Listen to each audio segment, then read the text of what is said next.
da se malo postavimo malo nazaj se postavimo, pa da probate razložiti krščanstvo nekomu, ki ni iz tega sveta.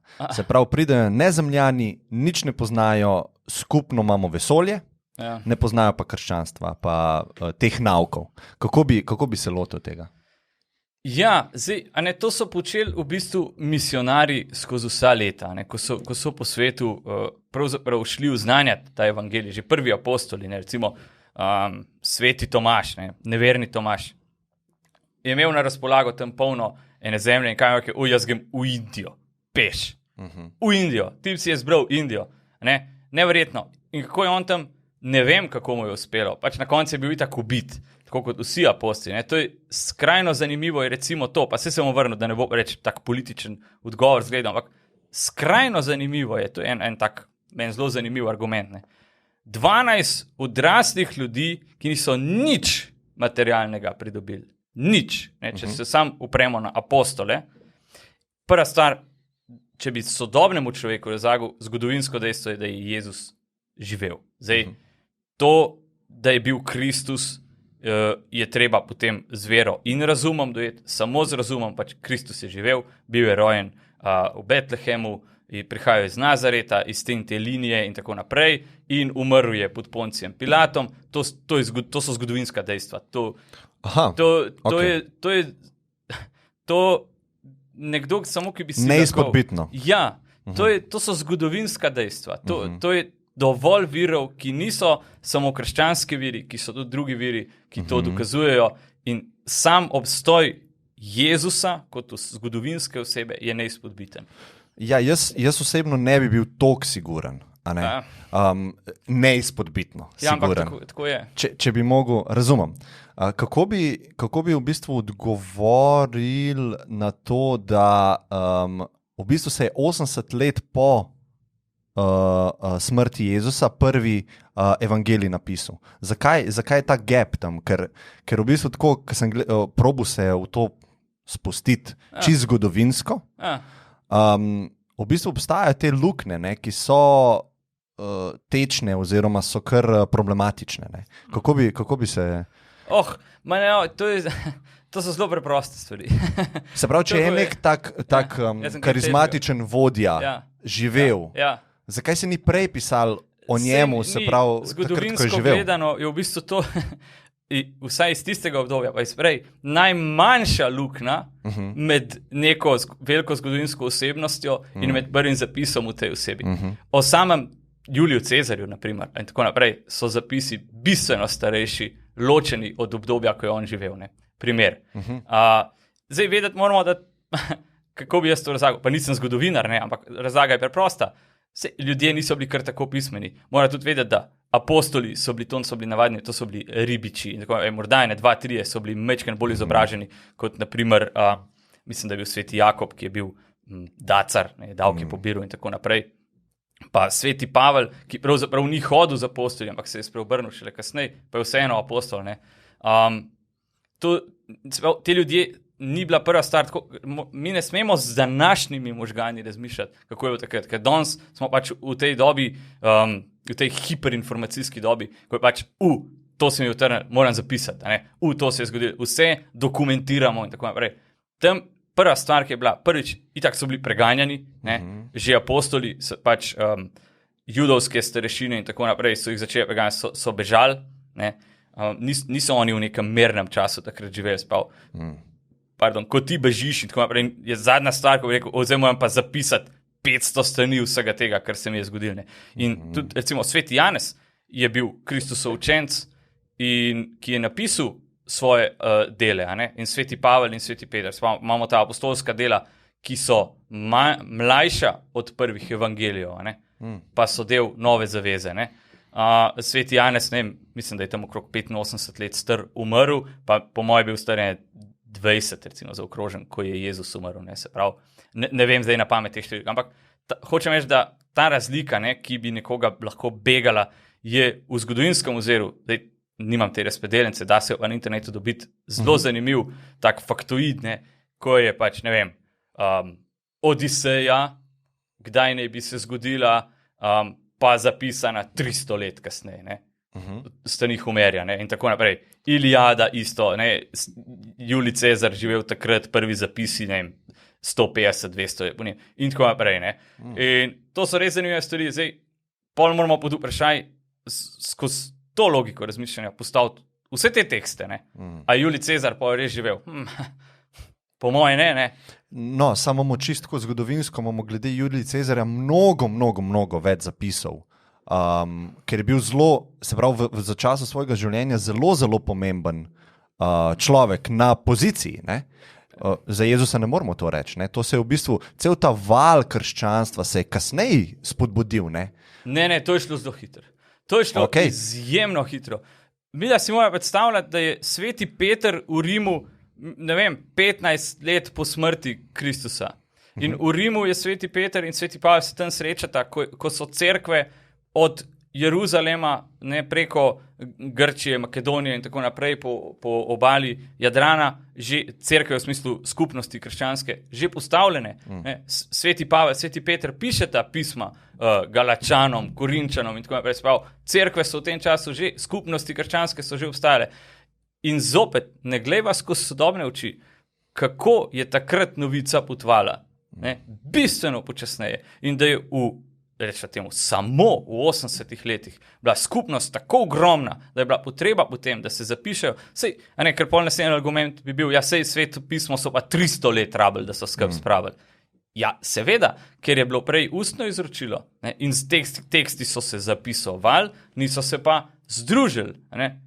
Mava midva tekstovne zapise, ampak združeni so pa šele po Nicejskem koncilu na pobudo cesarja Konstantina. Ne? Ko je pravzaprav zelo logična zadeva. Ko se kristjane neha pobijati množično, ko cesar Konstantin reče, ne vem, a po božji milosti, kakorkoli, ok, dosti s tem, tudi jaz nekaj vidim v tem, in kristjani prav rečejo, ok, lahko se nehamo skrivati, lahko se nehamo po hišnih crkvah dobivati, po jamah, po katakombah darovati, lahko pridemo ven, zdaj pa ves ta material, ki nam je nabral, pregledamo, ocenimo, kaj je primerno, ne, kaj je ustrezno in tako naprej, in to združimo. Ne.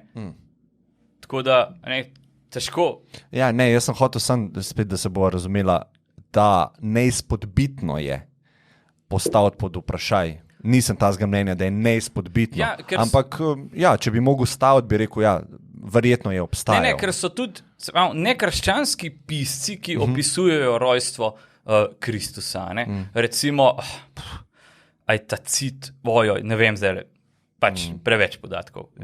Ne? So ne samo laiki, ampak prav rimski zgodovinopisci iz tistega obdobja, ki opisujejo Jezusa kot neko osebo, ki je tam delovala, ne? Katerih viri so zelo blizu časovno. Ne?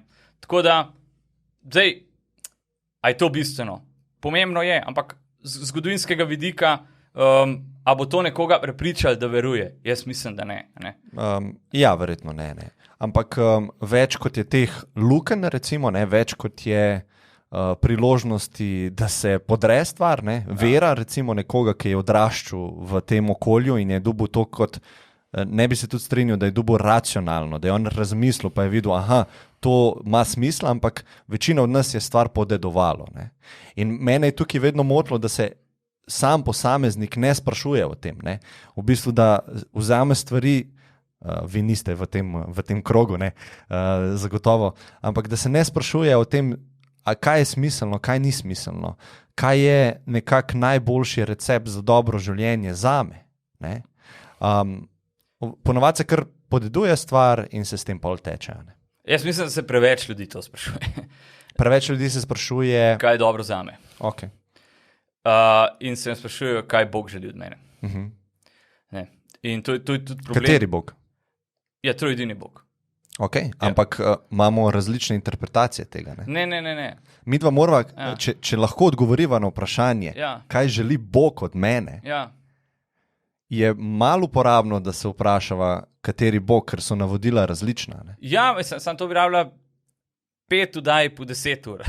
No, ampak a se razumeva tukaj, lahko... iz kje navodila črpam? Ja, sej preprosto. Ne? Zopet, ne? Ko postaviva Jezusa v en kontekst, ko se opreva na staro zavezo, na očake, na preroke, na Mojzesa, na to, kar je bilo dano Izraelcem, pa so potem zavrgli z učlovečenjem Boga. Če vse to dajemo na kup, ampak to mora pač človek premišljevati, premoliti in nekrat takoj zavreči. Vse so lahko zgodbice. Sej, recimo, sam Muhamed ni vprašljiva oseba, a je on živel in tako naprej. Ampak zgodovina njegova, ne da so dejstva vprašljiva, dejstva so zelo jasna, ampak njegovo delovanje ali je odrešensko, to pa je veliko vprašanje. Medtem, ko imamo potem isto, enako zgodovinska dejstva o zgodovinski osebi, ki je Jezus, in hkrati imamo pa potem, izhajajoč iz teh dejstv, da je Jezus živel, pričevanja o tem, da je tudi Kristus. To je pa razlika. Ni samo Jezus kot oseba. Jezus Kristus, maziljenec, torej odrešenik. Zakaj odrešenik? Zaradi tega, ker je, in to dokazujejo apologeti bistveno boljši od mene iz zgodovine, recimo Chesterton, Hilaire Belloc, še prejšnji cerkveni očetje in tako naprej. Zelo preprosto, kako nenavadno je, koliko prerok stare zaveze pravzaprav se uresniči v tej osebi Jezusa Kristusa. In marsikdo bi rekel, ok, ni vstal od mrtvih, to je larifari. Ja, pričevanja so zelo drugačna in vsak reče, ja, ok, in recimo nekdo kot ste vi bi rekel, ja, to so si oni izmislili zato, da ne vem kaj. Ponovadi je tak argument, ja, te žene so bile malo zmešane, oni so bili fanatiki neki. Ja, mene to zelo zanima, to sem hotel reči, odrasli ljudje, razumski ljudje in tako naprej, ki so sledili Kristusu do smrti, do obglavljen, do nenavadnih križanj, do križanj nasploh, ki je najhujša oblika smrti. To so en krasen dokumentarc obstaja, ki ga je naredil en forenzik, kako se temu reče, klinični, ne vem kako že, v glavnem zdravnik, ki se ukvarja s tem, kako grozna smrt je smrt na križu. In seveda še predtem glede na turinski prti in in tako naprej. Ampak, in oni so rekli, ne, Jezus je res vstal od mrtvih. On je Bog, on je učlovečeni Bog. On nam je zapustil sveto mašo, zadnjo večerjo. Ja, ne, vi ne morete tega govoriti, nehite to govoriti, ljudi begate, ljudje vam sledijo, nehite to govoriti, če ne vas bomo ubili. Ja, jaz bi rad nehal to govoriti. Ampak jaz sem to videl, jaz sem to doživel, to so recimo govorili, in jaz o tem ne morem nehati govoriti, ker je to tako čudežno, tako neverjetno, da vam povem, tako je bilo. Recimo sveti Peter, sveti Pavel, tako si predstavljam, da so ti apostoli, ko so bili soočeni z oblastmi, tudi z verskimi oblastmi, ker moramo videti, v Rimu razni prefekti in tako naprej, pa sploh v samem mestu Rim, razni voditelji so bili na položajih, ki so imeli tudi duhovne vloge. Sam Cezar je začel kot neke vrste duhovnik, pač teh rimskih verovanj, neke obrede je vodo in tako naprej. In njim je bilo to nenavadno, pa so bili blazni manjšini, ampak vse, kar bi mogel sveti Peter reči, je, ok, maybe pa res pravljica. Bomo to zase zadržali. In to je tisto bistveno, če se morava sprašvati o tem, ali je ta vera in iz tega potem izhaja, da na podlagi teh pričevanj lahko brez najslabše vesti in tako sprejmemo, da je pač učlovečeni Bog Jezus Kristus, ki je sin, ki je pričeval tudi o očetu in ki je po njegovem nebozetju poslal svetega duha, torej te tri osebe, ki sestavljajo trojedinega Boga, da je to resnično.